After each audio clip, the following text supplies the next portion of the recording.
Hey there, travelers. Before we dive into today's story, drop a comment below telling us where you're tuning in from.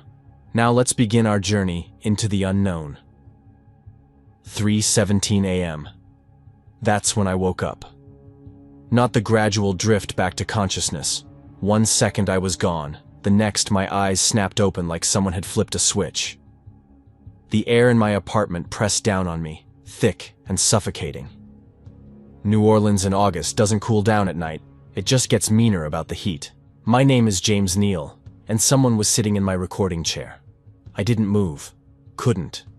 Just lay there staring across the room at the figure perched in front of my podcast equipment. The green LEDs on my mixer glowed in the darkness. Equipment that should have been powered off. The microphone was active, that expensive condenser I'd saved 3 months to buy. Its ring glowing red like a warning. "Hello, James." The voice didn't come from the figure. It came from everywhere. From the peeling wallpaper, from the struggling air conditioner, from inside my own skull. It had texture. Velvet dragged across broken glass. Honey mixed with poison. I tried to focus on the face. That's what you're supposed to do, right? Get a description. Remember details. But every time I tried to pin down the features, they slipped away like smoke. I'd catch the suggestion of a mouth, then lose it. Eyes that might have been there or might not. A face my brain refused to fully register, like trying to remember a dream while it's still happening. "What are you doing in my apartment?" "You invited me." The figure shifted, and the movement was wrong. Frames missing from a film reel, reality stuttering. "You've been calling for me every night, begging for something worth recording. A story nobody else has. The interview that changes everything." My throat tightened. Because that was true. Every night for 3 years, I'd fallen asleep in this cramped French Quarter apartment, dreaming of relevance. Of subscribers that numbered more than 200. Of being someone people actually listened to instead of just another paranormal podcast, drowning in an ocean of white noise. I found myself sitting up, walking toward the recording setup. Not because I decided to. My body just moved, pulled by something I couldn't name. My bare feet hit the warped hardwood and I crossed the small space, sinking into my chair. The leather was cold against my skin. Nothing in my apartment was ever cold in August. "Who are you?" I asked, my hand already reaching for the mixer, adjusting levels by pure muscle memory. "I live in the memories that sleep. In the dreams humans have and forget and have again. I exist in the oniric membrane of your species. Every nightmare ever suffered, every fantasy ever indulged, every vision of futures that haven't arrived yet." The voice shifted, became almost conversational. "You want stories? I have all the stories. Every dream ever dreamed. Every war that never happened in your waking world but did in someone's sleeping one. Every love that existed only behind closed eyes. Every catastrophe waiting to be born." My finger pressed the record button. I don't remember choosing to do it, but suddenly the counter was running, the needle bouncing gently on the audio interface. Either I was documenting the biggest moment of my life, or recording my own mental breakdown. Maybe both. "You exist in dreams?" "I am dreams, in a sense. When consciousness slips away and you enter that space between here and nowhere, you enter my domain. Every sleeping mind is a doorway I can walk through. A theater where I watch, where I feed." The apartment seemed to darken further, the green glow becoming the only anchor to anything resembling reality. Feed on what? On the dreams themselves. On the wanting. The hunger. The desperation. Something that might have been a smile crossed that impossible face. I'm drawn to the violent ones. The bizarre ones. The dreams that taste of ambition and fear, and desire so strong it warps the fabric of sleep itself. Those are delicious. Those are my favorite meals. Why are you here? Why me? Because you ache for it, James. Every night you close your eyes and dream of being someone who matters. Someone people talk about. Someone relevant. That hunger. The figure leaned forward, and for a split second I saw too many eyes arranged in patterns that made my head throb. Geometry that shouldn't exist. That hunger called to me. It's been calling for years. I should have run. Should have grabbed my phone and called. Who? The police? And tell them what? Instead, I heard myself ask, how does it work? The dreams. The entity settled back, and I felt its satisfaction at the question, like I'd passed some kind of test. It starts with a desire, an itch you can't scratch, a wanting that lives in your chest and grows there. And when you sleep, that desire creates a dream. But here's what your species doesn't understand. The dream isn't fantasy. It's a reality. An alternate existence where that thing you desire or fear actually happened. You're not imagining anything, James. You're experiencing it, living it in a parallel space that's just as real as this one. That's impossible. Is it? Why do dreams feel completely real while you're in them? Why does your body react? Heart racing, sweat pouring, muscles twitching, if it's just imagination?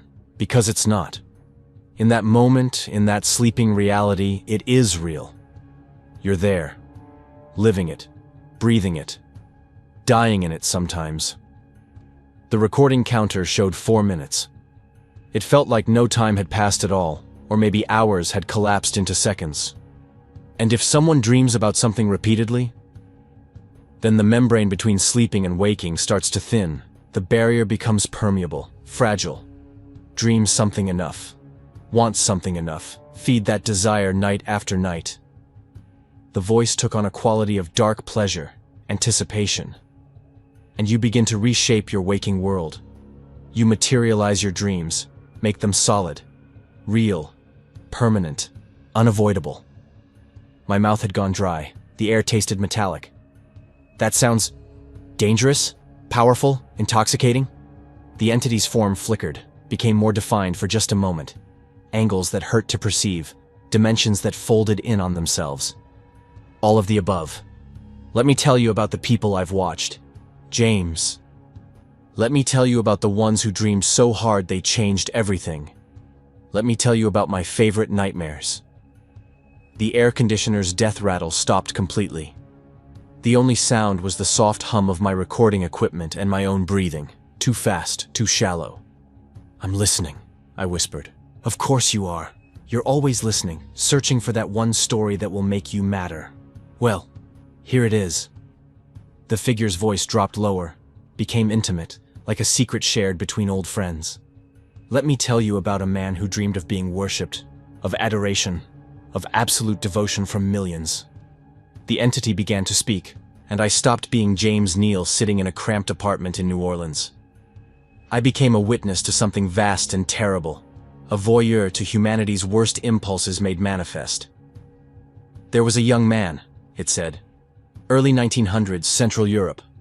He wanted to be an artist, spent his days painting landscapes, competent but unremarkable, the kind of work you'd see and forget immediately. But at night he built empires in his sleep.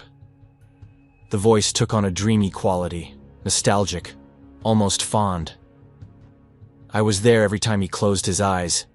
He'd be in his tiny rented room one moment, cold and alone and insignificant. Then suddenly he'd be standing before thousands, tens of thousands, hundreds of thousands, all of them looking at him with adoration, desperate for his words, his vision, his guidance.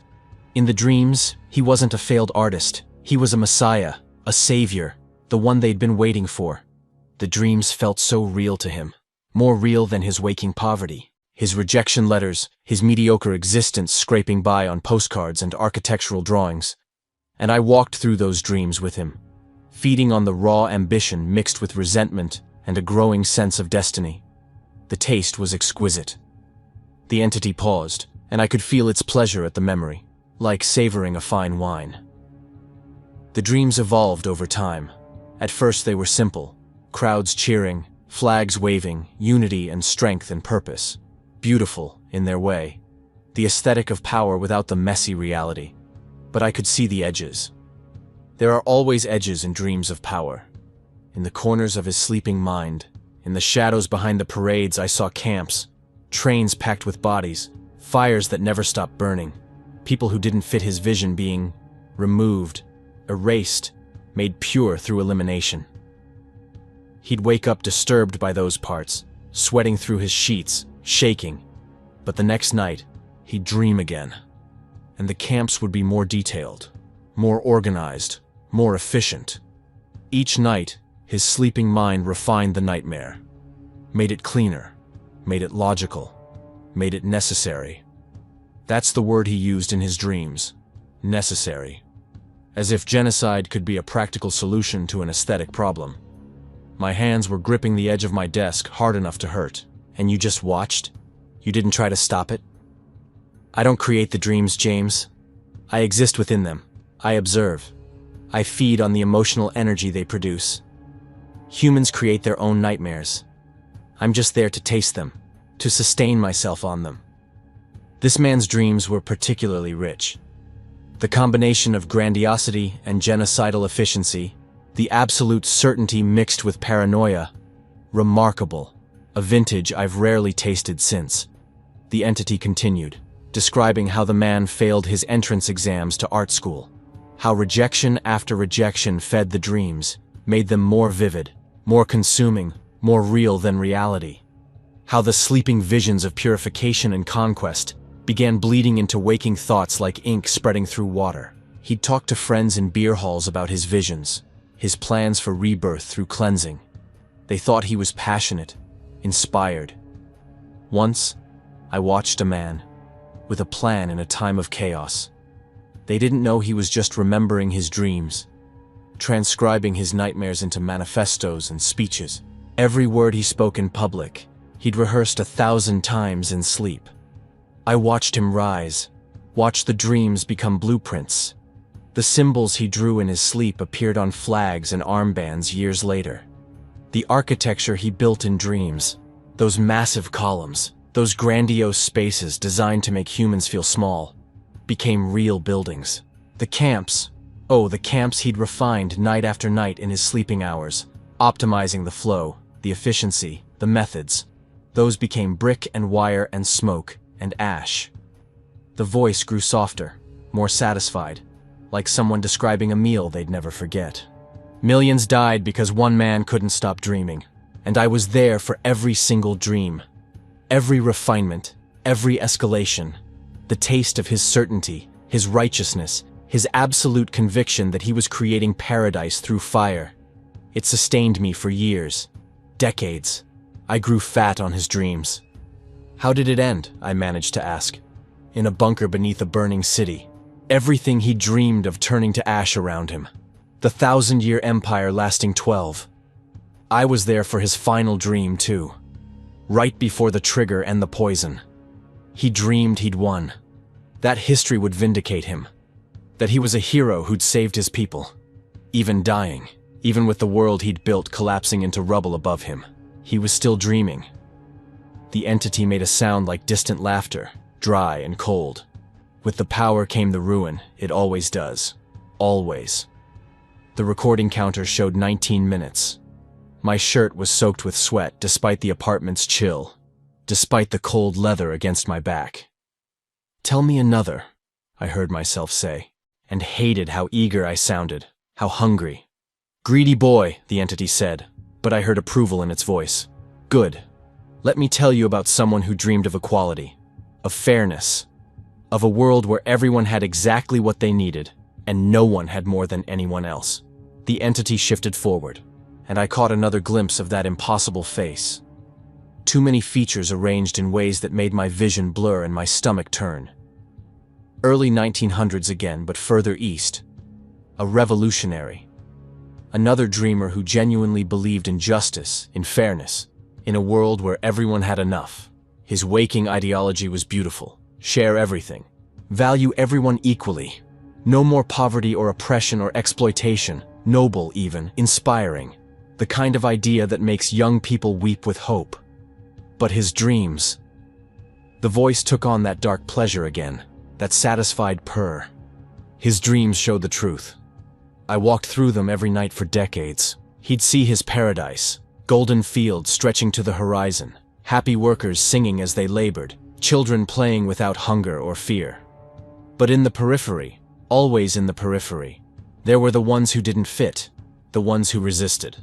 The ones who had too much, or wanted too much, or thought too much, or questioned too much. and in his dreams they'd simply disappear, vanish, like they'd never existed at all. He'd wake up troubled by these visions, write in his journals about necessary sacrifices, about broken eggs and omelets, about how transformation requires pain, about how you can't build paradise without removing the obstacles. That's what he called them. Obstacles, not people. He convinced himself the violence in his dreams was just anxiety, fear of failure, worry about resistance. He never understood that the dreams were showing him what he would actually do, what he wanted to do, what he'd been planning to do all along in the quiet spaces of his sleeping mind. The entity described years of dreams, decades of them. A man who rose to power promising equality and justice, while his sleeping mind constructed gulags in frozen wastelands, execution cellars beneath ordinary buildings, famines engineered with mathematical precision. The dreams got more efficient over time, more systematic. He refined his methods in sleep, how to identify the obstacles to his vision, how to remove them quietly and completely, how to make resistance not just difficult, but unthinkable, how to starve entire regions while calling it progress. And every morning he'd wake up and implement what he'd practiced in his dreams.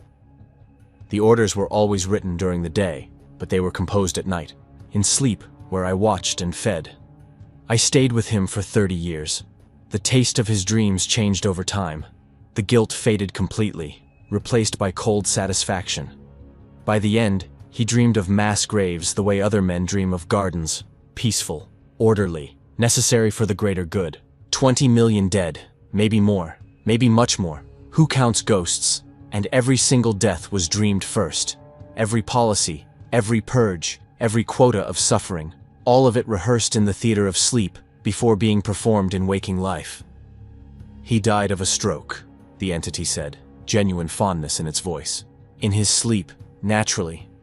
Fitting, really. Do you want to know what he was dreaming when the blood vessel burst in his brain? I nodded, my throat too dry to speak. He was dreaming that everyone loved him, that history would remember him as the father of paradise, the man who saved his people and created heaven on earth. That all the suffering, the millions of corpses, the camps, the terror, the children orphaned and starved, that all of it had been worth it. That he was a hero. The voice carried dark amusement. He died believing his own dreams. They always do. Always. My hands were trembling. I grabbed a water bottle from my desk, took a sip. It tasted metallic. The apartment felt smaller with each story, the walls pressing closer. You feed on dreams of power? I managed to ask. I feed on all dreams, James. But yes, those are the richest. Dreams of love are sweet, but thin. Dreams of simple happiness are filling, but bland. But dreams of control? Dreams that start pure and curdle into horror? Dreams where the dreamer convinces themselves that nightmare is necessity? The entity's voice purred. Those are a feast. Those sustain me for years. The recording counter showed 38 minutes. Time felt elastic, stretching and compressing randomly. There are more, aren't there? I asked. More people who dreamed themselves into monsters. Oh, James. There are thousands, hundreds of thousands throughout your history. Every tyrant, every zealot, every person who looked at the world and decided their vision was worth any cost. They all started with dreams. Beautiful dreams. Pure dreams. The figure leaned back. Let me tell you about a few more of my favorites. I should have stopped the recording. Should have ended this. But I didn't. I couldn't. Because this was it. This was the story I'd been dreaming of for 3 years. The interview that would change everything. The irony wasn't lost on me. Tell me more, I said. Good boy, the entity said. It told me about a man in the middle of the 20th century who dreamed of the sun in his hands. A brilliant scientist who saw mushroom clouds every night for years before he ever split an atom. He was a genius, truly. And every night I walked through his dreams. He saw cities evaporating in microseconds. Shadows burned permanently into concrete. Children turned to ash while playing.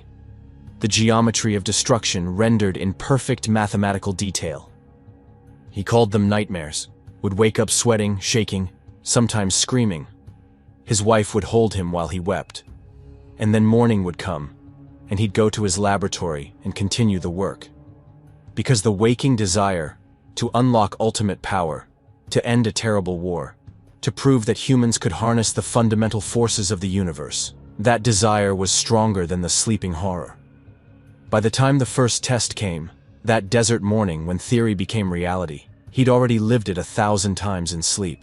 The flash, the heat wave, the mushroom cloud rising. He'd dreamed it so many times that watching it happen felt like déjà vu. And after? After the 2 cities burned for real? The entity's voice dropped. His dreams changed. Now he didn't see just 2 cities but hundreds. Thousands. The end of everything in nuclear fire. He spent the rest of his life trying to prevent what he'd already seen in sleep. But the door was open. The dream was materialized. Too late to undream it. He died an old man, still dreaming of fire every night. I was with him until the end. The taste of his regret, his guilt, his horror at what he'd helped create. Almost as delicious as the original ambition. I felt sick. My stomach churned. "Tell me another," I whispered. "Eager, aren't we? Very well, let me tell you about a holy man who dreamed of salvation, 1970s, a charismatic preacher who genuinely wanted to save souls. During the day, he spoke of love and community. Beautiful sermons. He built a following of hundreds, then thousands. But at night, I walked through his dreams of control, of absolute devotion, of followers who loved him so completely they'd follow him anywhere, even into death. And in the corners of those dreams, always lurking, there was the ending, the final act, the ultimate test of faith. He dreamed of poison, of everyone drinking together, of dying together in perfect unity. For years he dreamed this, and I fed on those dreams, the intoxication of absolute power mixed with the ecstasy of martyrdom. When it finally happened, when he led 909 people to drink flavored powder laced with cyanide in a jungle clearing, it wasn't spontaneous. It wasn't madness. It was choreographed, rehearsed. He'd lived that moment 10,000 times in sleep before making it real. My hand moved to my mouth. Children died first, the entity continued. Infants. Parents squirted the poison into their mouths with syringes, then the older children, then the adults, all lying down together in neat rows, all because one man couldn't stop dreaming of perfect devotion, perfect control. The recording counter showed 59 minutes, an hour almost gone. "That's what humans don't understand about dreams," the entity said. "You think they're random, meaningless, but dreams are rehearsals, practice runs, simulations where you test out your deepest desires and darkest impulses without consequence. And if you dream something enough, if you feed that dream night after night, it stops being a rehearsal. It becomes a plan, a blueprint, a destiny you're writing for yourself, one sleeping hour at a time." I was leaning forward now, completely absorbed despite the horror. "The dreams show you who you really are," it continued. "What you really want beneath all the lies you tell yourself. And if you're not careful, if you let the dreams take root and grow, they'll reshape your waking world to match them." "How many?" I asked. "How many people have you watched do this?" "Thousands. Tens of thousands. Every name you know that's associated with atrocity. I was there in their dreams first. Every genocide, every war crime, every act of calculated cruelty. I watched it being planned and refined in sleep before it ever touched waking reality." The entity shifted, and for a moment I caught a clearer glimpse. Something that hurt to perceive. Angles that shouldn't exist. But those are just the famous ones. The ones history remembers. For every tyrant whose name you know, there are 100 smaller monsters. The man who dreams of controlling his family and wakes to implement that control through violence. The woman who dreams of eliminating her rivals through poison or manipulation. The person who dreams of being worshipped by just one other person and destroys that person slowly through years of abuse. I feed on all of them. The grand dreams and the small ones. The nightmares that reshape nations and the nightmares that destroy single lives. The recording counter ticked past an hour and 5 minutes. My water bottle was empty. My mouth tasted like copper and fear. "Tell me more," I said again, and the entity seemed pleased by my persistence. "Let me tell you about someone more recent, someone whose dreams are still materializing as we speak." The voice took on an excited quality, like discussing a wine that hadn't finished aging yet. A young man who dreamed of connecting everyone. Late 1990s, early 2000s, started in a college dormitory, building a simple website, innocent enough at first. But his dreams were magnificent. I watched him sleep and saw his visions, billions of people connected, every human thought and feeling flowing through systems he controlled. In the dreams, he saw himself as a benevolent architect, bringing humanity together, eliminating barriers, creating perfect communication. But dreams reveal truth, James. They always do. In his sleeping visions, I saw what he wouldn't admit while awake. People weren't connecting. They were being connected, harvested. Their data, their behaviors, their thoughts and votes and purchases all mapped and predicted and manipulated. He dreamed of humanity as a vast machine he could optimize.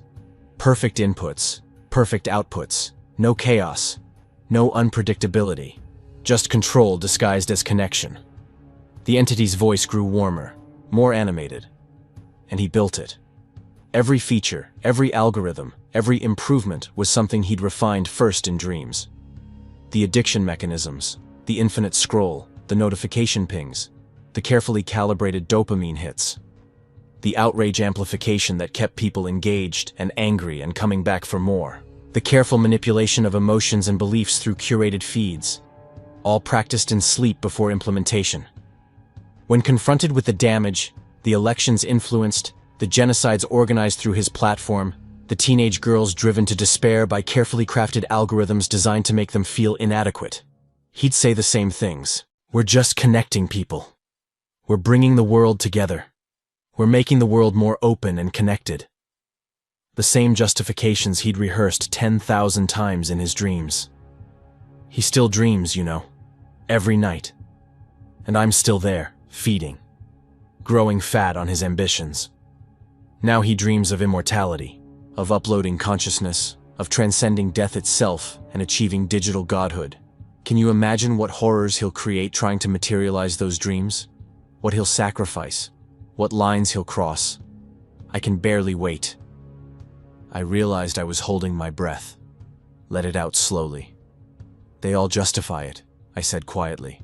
"In their minds, they're doing good." "Always," the entity agreed.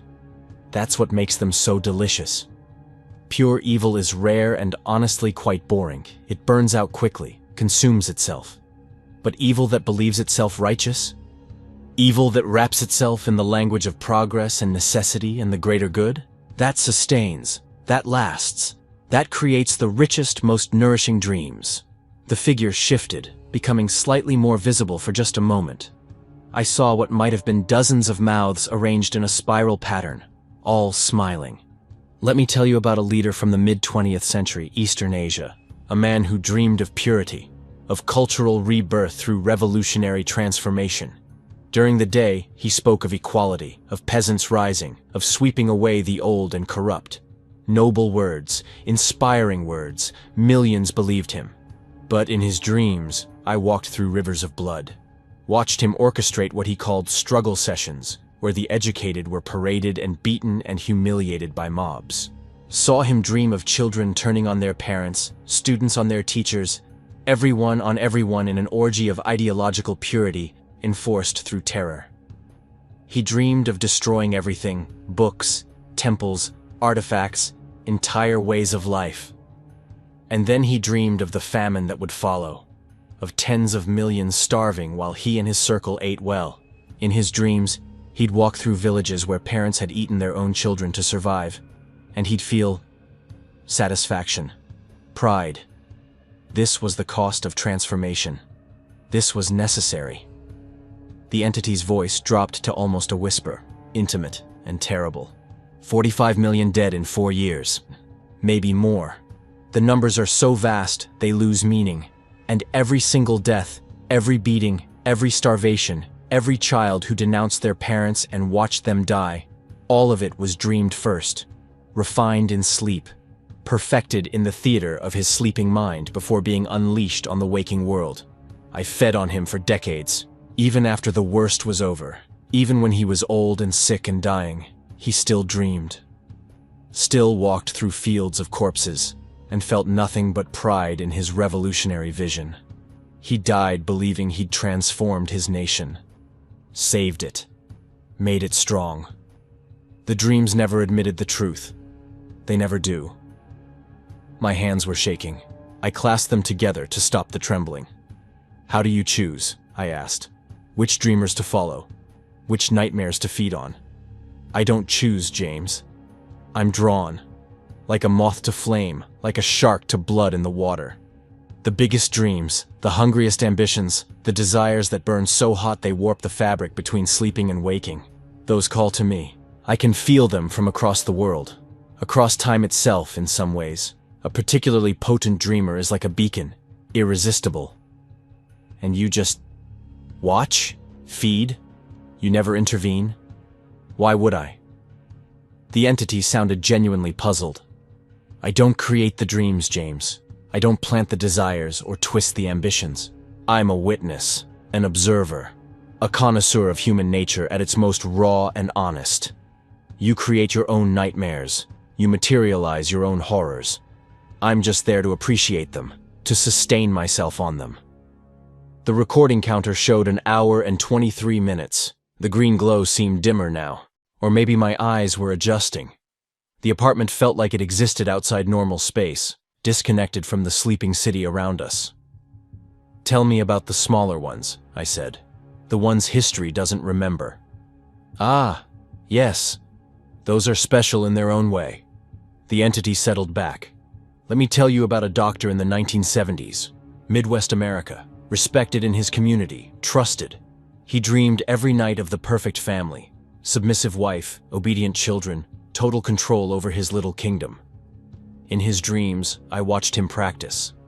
How to isolate his wife from friends and family, how to undermine her confidence until she believed she was worthless without him, how to use money as control, affection as reward, violence as correction.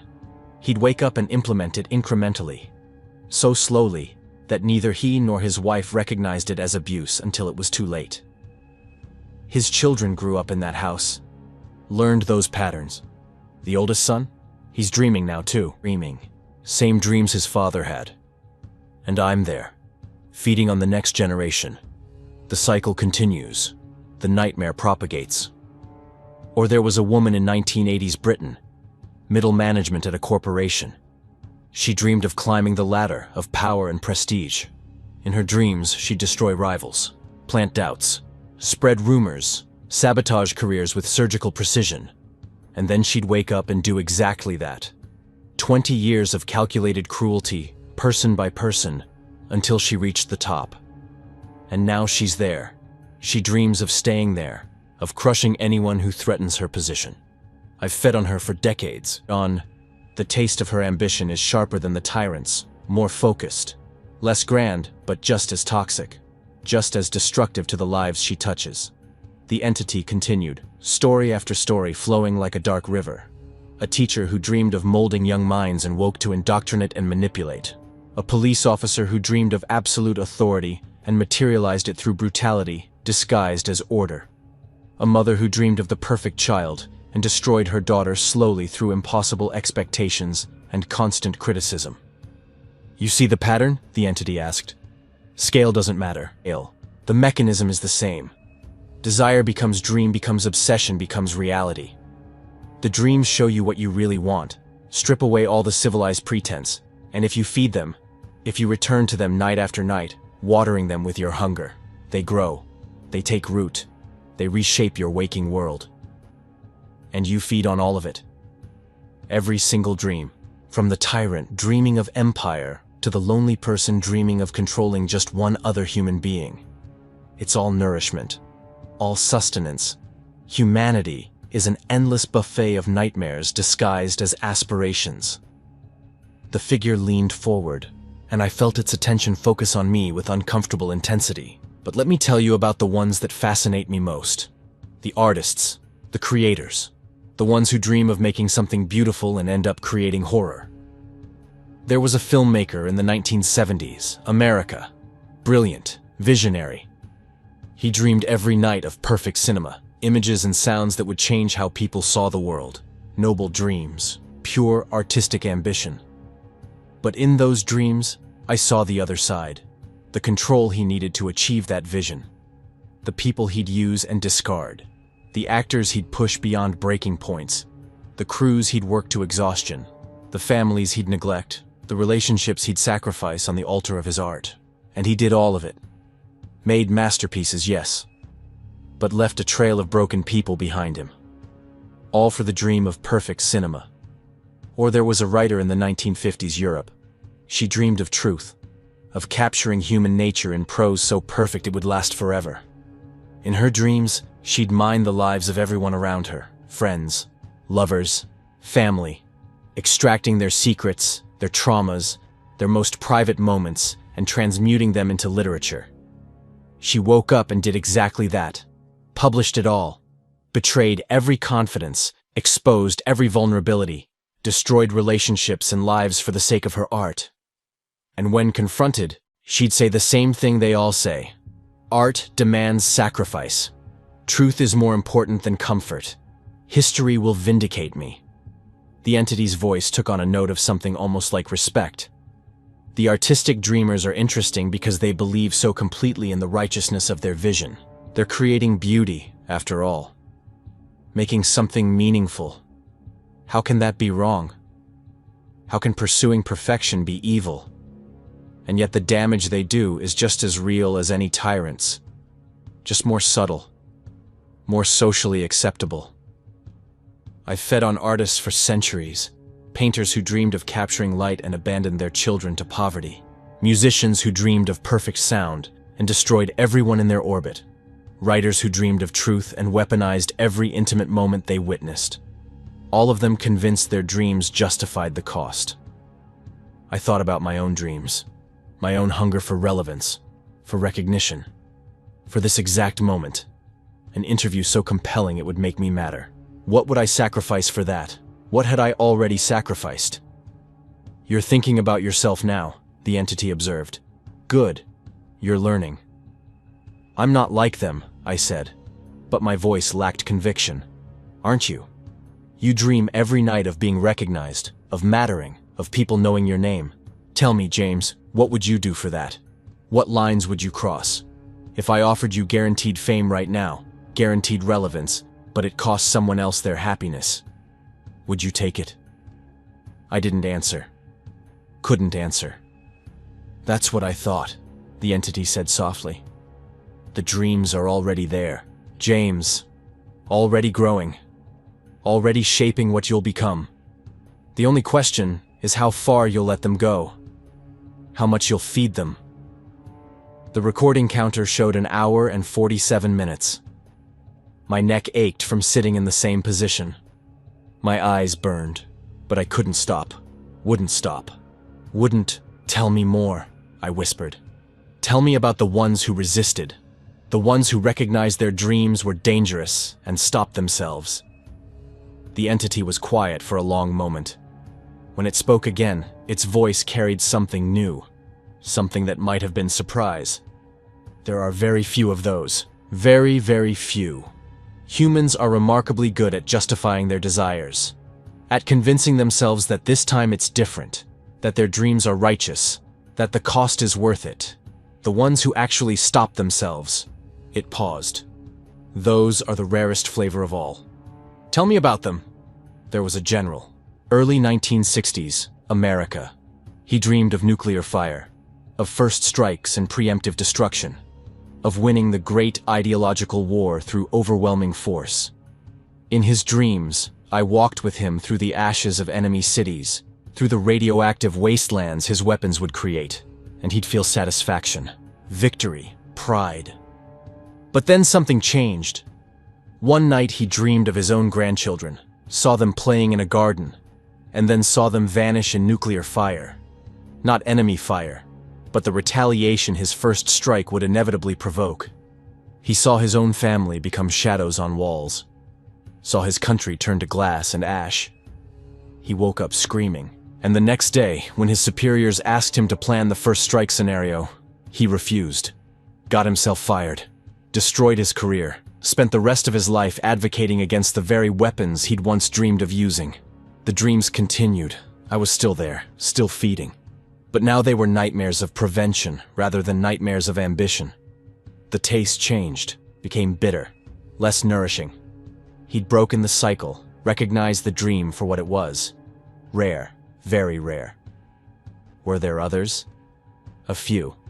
A scientist in the 1940s who realized what her research would be used for and destroyed her own work, sabotaging years of effort. A politician in the 1990s who walked away from power rather than compromise his principles one more time. A corporate executive in the 2000s who became a whistleblower, exposing the corruption he'd participated in even though it meant prison. But these are exceptions, James. Tiny aberrations in an overwhelming pattern. For everyone who resists, there are thousands who don't, who embrace the dream, who feed it until it consumes everything. That's the norm. That's humanity. The entity shifted, and I felt its attention sharpen again. Which brings me to something important. Something I want you to understand clearly. What? Be careful what you dream, because it might become real, not might, will, if you feed it enough, if you want it desperately enough, if you return to it night after night in your sleep. The dream will materialize. The nightmare will walk in daylight, and by the time you realize what you've created, it'll be too late to stop it. My throat was dry again. I reached for my water bottle, remembered it was empty. Everything I've told you tonight, every story, every horror, every atrocity, they all started the same way, with a simple desire, a dream that seemed innocent or even noble. And then it grew, metastasized, became something the dreamer never intended but always secretly wanted. The failed artist dreamed of being appreciated. The revolutionary dreamed of fairness. The scientist dreamed of knowledge. The preacher dreamed of salvation. The businessman dreamed of connection. All innocent enough, yes? But underneath, always underneath, was the hunger for control, for power, for mattering more than other people matter. And that hunger, that's what I feed on. That's what transforms the innocent dream into a nightmare.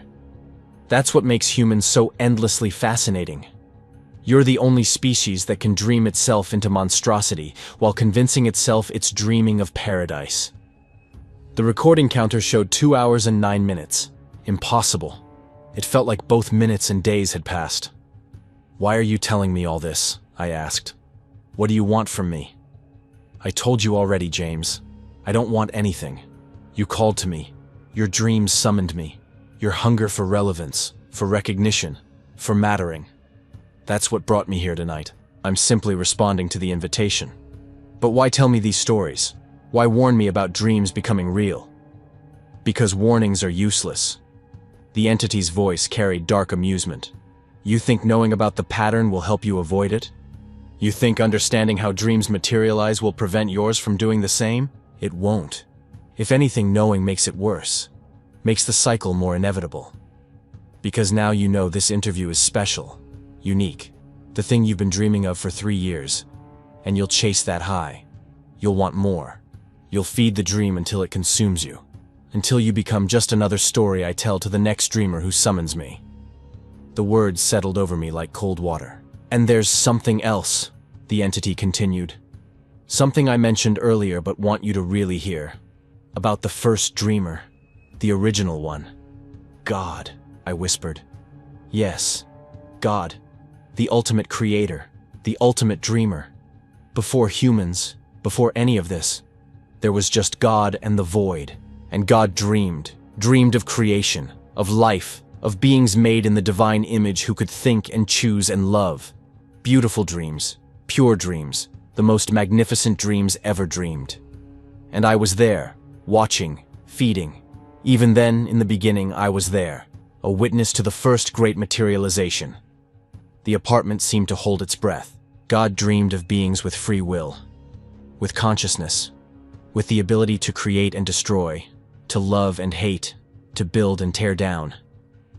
And then God woke up, or maybe never woke up, maybe it's still dreaming, and made those dreams real. Made you. And then God watched what happened. Watched the creatures of divine dreams become monsters. Watched them create their own nightmares. Watched them dream themselves into wars and genocides and cruelties beyond counting. Watched them take the gift of consciousness and use it to materialize horror after horror after horror. And God broke, retreated, hid, because the dream had become a nightmare, and there was no way to undream it. No way to put consciousness back in the box. No way to unmake what had been made. The last time I felt God's presence, and it's been a long time, James, a very long time, it was hiding, ashamed, horrified by what its dreams had become, by what you had become, the ultimate creator destroyed by its own creation, the ultimate dreamer trapped in its own nightmare. But that, the entity said, its voice fading slightly, that's another story, a longer story. A story for another night, perhaps, if you're still interested, if you're still listening, if you haven't become another one of the dreamers who loses themselves to their own ambitions. The recording counter showed 2 hours and 36 minutes. My body ached. My mind felt stuffed full, like I'd consumed too much of something toxic. But underneath the discomfort was excitement, exhilaration, because this was real. This was happening. This was the interview that would change everything. The dream was materializing. "Keep going," I said. "Very well," the entity said, and I heard satisfaction in its voice. "Let me tell you about the ones who dream of saving the world." The recording counter continued its relentless march forward. 2 hours and 41 minutes now. My coffee from earlier sat cold and forgotten on the desk. There was a man in the 1930s and 40s, Central Europe. Not the artist I told you about earlier, someone else. Someone who saw the artist's rise and genuinely wanted to stop it. A military officer, honorable, principled. He dreamed every night of assassination, of removing one evil man to save millions. I walked through those dreams with him, watched him plan it, refine it, imagine every detail, the approach, the weapon, the moment of truth. In his dreams, he was a hero.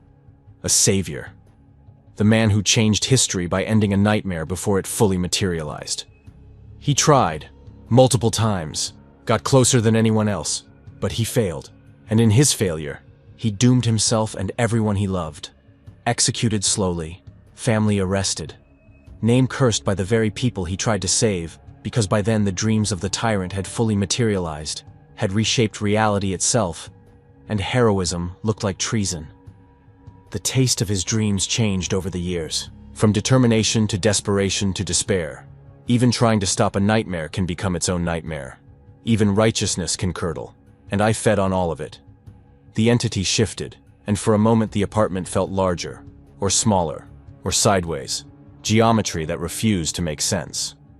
Or there was a woman in the 1940s, Eastern Europe.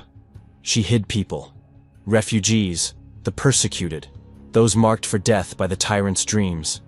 She dreamed every night of saving them all, of being the light in the darkness, of mattering through acts of courage and compassion. And she did save some, dozens, maybe more. But I watched her dreams, and underneath the heroism was something else.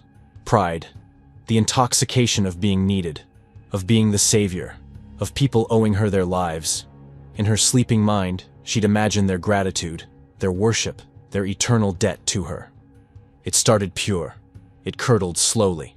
By the end, she was making decisions about who to save based not on who needed it most, but on who would be most grateful, most useful to her later, most likely to elevate her story. She saved lives, yes, but she also played God. And in her dreams, I watched her enjoy that power. She survived the war, spent decades afterward telling her story. Got awards, recognition, fame, everything she dreamed of. And every night, even as an old woman, she'd dream of those days, of the power she'd held, of being the one who decided who lived and who died.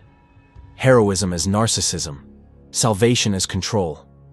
Even the purest dreams have shadows, James. Even the noblest intentions can hide rot underneath. My stomach churned. Are you saying there's no such thing as genuine goodness? That every good act is secretly selfish? I'm saying that dreams reveal truth, and the truth is rarely pure. Most humans contain multitudes. Light and shadow, selflessness and selfishness, love and hunger. The dreams show all of it. And the hungriest parts, the darkest parts, those are what tend to materialize, because those are what you feed. The entity leaned back, or seemed to.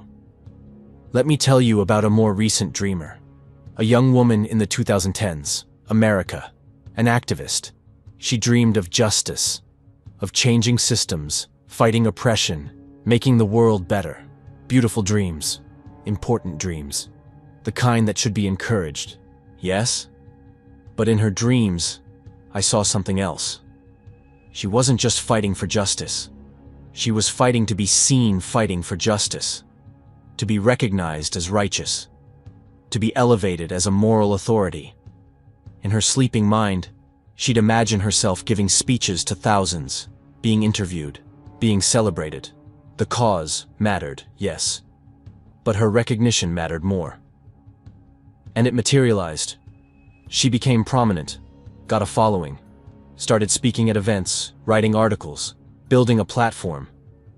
But then, something shifted. Maintaining that platform required being perpetually outraged, required finding new enemies, required policing not just systemic injustice, but individual people, individual words, individual thoughts. Her dreams changed. Now she dreamed of destroying people, not systems, people. Anyone who questioned her, disagreed with her, didn't perform righteousness to her standards, and she'd wake up and do exactly that. Ruin careers, relationships, lives. All in the name of justice, all while believing she was making the world better. I fed on her for years, still do. The taste is exquisite. Righteousness as weapon, justice as power, activism as narcissism. She genuinely believes she's doing good while leaving devastation in her wake. That cognitive dissonance, that gap between self-perception and reality, is delicious. So no, James. I'm not saying goodness doesn't exist. I'm saying that dreams complicate everything. That the line between hero and villain is thinner than anyone wants to admit. That the same mechanisms that create tyrants can create saviors. And sometimes there's barely any difference at all except scale and PR. The recording counter showed 3 hours and 18 minutes. My back screamed for me to move, to stand, to stop this. I didn't. Tell me about the artists again, I said. The creators. The ones who think they're just making something beautiful. Ah yes, my favorites. The entity's voice warmed. Let me tell you about a musician in the 1960s, Britain. Genius-level talent. He dreamed every night of perfect sound, of music that would transcend everything before it. Revolutionary, transformative. Music as art, elevated to its highest possible form. In his dreams, I walked with him through recording sessions that lasted weeks, months. Watched him demand take after take after take, pushing his bandmates to breaking points and beyond. Watched him isolate himself, use drugs to access different mental states, sacrifice relationships on the altar of his art. And he created masterpieces, albums that changed music forever. But he also destroyed the band, destroyed friendships, nearly destroyed himself. Spent years in isolation, paranoid and broken, convinced everyone was trying to steal his vision. The music was transcendent. The cost was catastrophic, and in his dreams it was always worth it. Always necessary, always justified. Or there was a painter in the 1880s France. He dreamed of capturing light itself, of painting reality more real than reality, of creating something that would last forever. Noble dreams for an artist. But in those dreams, I saw him abandon his family, leave his wife and children in poverty while he chased his vision. Watched him ignore their letters, their pleas, their desperation. Art required sacrifice, and he chose to sacrifice them. He died believing he'd done the right thing, that history would vindicate him, that the paintings justified the destroyed lives he left behind. History did vindicate him, His paintings hang in museums now, sell for millions. But his children? They died poor and forgotten. The cost of his dreams was paid by people who never agreed to pay it. And that's the pattern, James. That's always the pattern. The dreamers dream, and someone else pays. The entity paused, and when it spoke again, its voice had shifted, become almost gentle, almost sympathetic. You're a creator too, James, a storyteller. You dream of telling the perfect story, of finding the perfect guest, of creating content that makes you matter. And tonight, you got it. This interview, it's everything you dreamed of. Unique, compelling. The story that will change your life. But what are you willing to sacrifice for it? What cost are you willing to accept? Because there's always a cost, always. The dreams don't care about fairness or morality or who gets hurt. They only care about materializing, about becoming real. My hands were shaking again. What do you mean? What cost? You'll see. Or maybe you won't. Maybe you'll be like all the others, so focused on the dream becoming real that you'll ignore the price until it's too late. Until you're just another story I tell to the next dreamer. The apartment felt colder now. The green glow from my equipment seemed to pulse, to breathe. Let me tell you one more story, the entity said. A recent one. Very recent. About a podcaster who dreamed of relevance. My blood went cold. He was in his late 30s. Had been doing his show for 3 years with minimal success. Every night he'd dream of the big break. The interview that would change everything. The guest who would make him matter. The story that would make people finally listen. And one night I answered. Appeared in his apartment at 3 in the morning. Sat in his recording chair and offered him exactly what he'd been dreaming of. The most compelling interview imaginable. Stories nobody else had. Content that would make him famous. He recorded every word. Was thrilled. Terrified. Couldn't believe his luck. And when the interview ended, when I finally finished feeding on his hunger and desperation and ambition, he thought it was real. Thought he'd finally achieved his dream. The voice dropped to barely a whisper. But it wasn't real, James. It was never real. It was a dream. His dream. The one he'd been having every night for 3 years. Refined and elaborated, and made so vivid he couldn't tell the difference anymore. He'd dreamed himself an interview with me. Materialized it in his sleeping mind so completely that it felt real. And when he woke up, when he realized there was no recording, no file, no evidence, when he understood that it had all been in his head, something broke in him. Because he'd tasted the dream, felt it, lived it. And going back to reality, to mediocrity, to not mattering, he couldn't do it. So he started telling people about the dream anyway, recording episodes about it. And people listened, and the podcast grew. And he got the relevance he wanted, but it was built on a lie, built on a dream he'd convinced himself was real. And every night, I'm still there, feeding on his desperation to believe, feeding on his slow descent into delusion. My heart was hammering. I'm not, aren't you? The entity's voice came from everywhere now, surrounding me. Look at your recording, James. Look at the counter.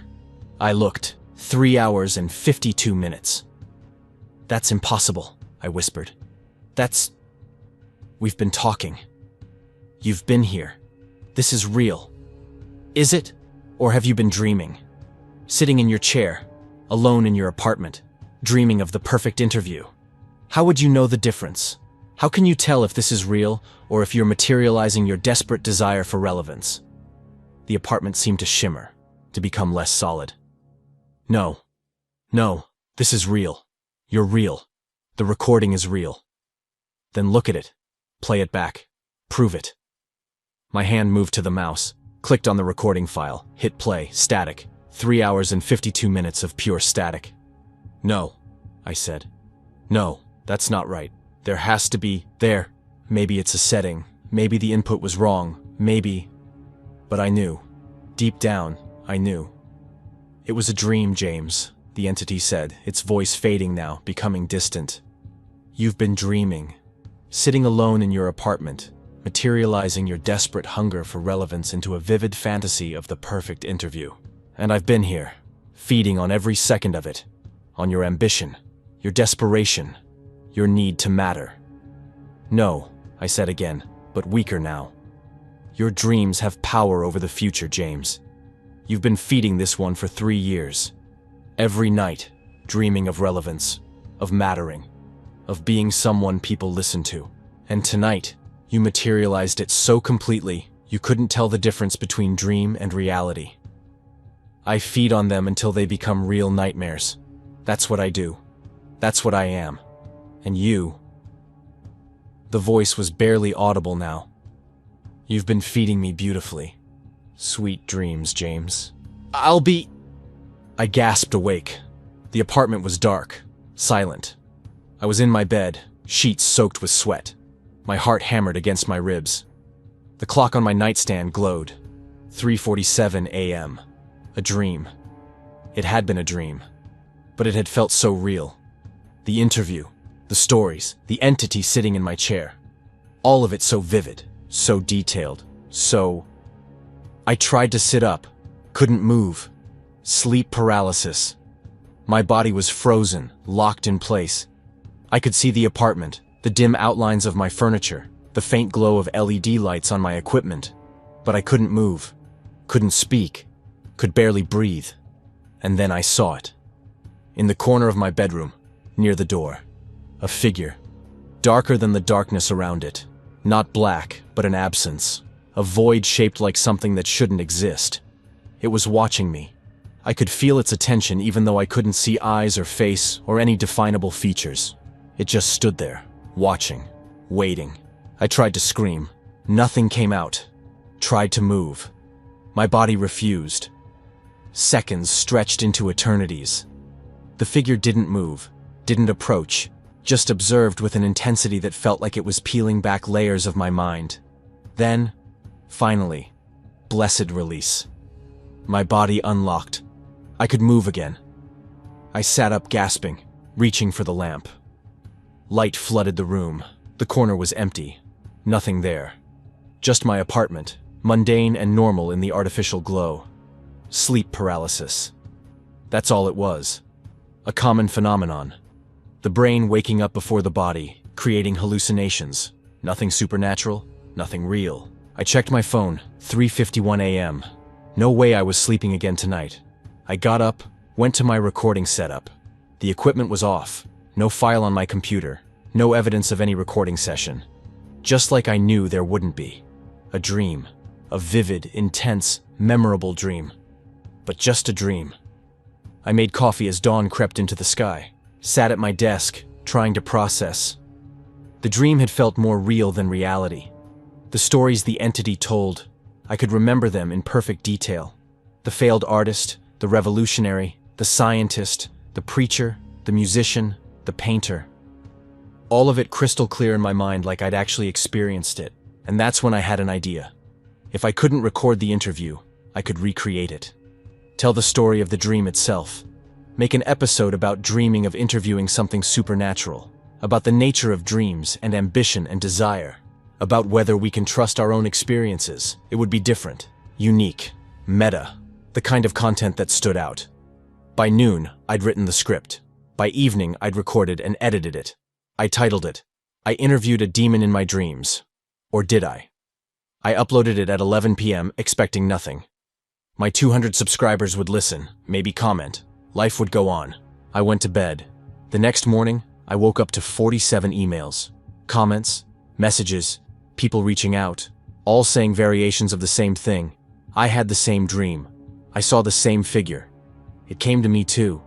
The entity told me the same stories. I woke up at 3 a.m. and it was watching me. My subscriber count had jumped to 1,500 overnight. By the end of the week, it was 10,000. By the end of the month, 50,000. People shared their own experiences, their own dreams of the entity, their own stories of waking up to find something watching them in the darkness. The comments section became a repository of shared nightmares, collective experiences of something that visited people in their sleep. Other podcasts started covering it. Articles were written. Mass delusion or something more? The dream demon phenomenon.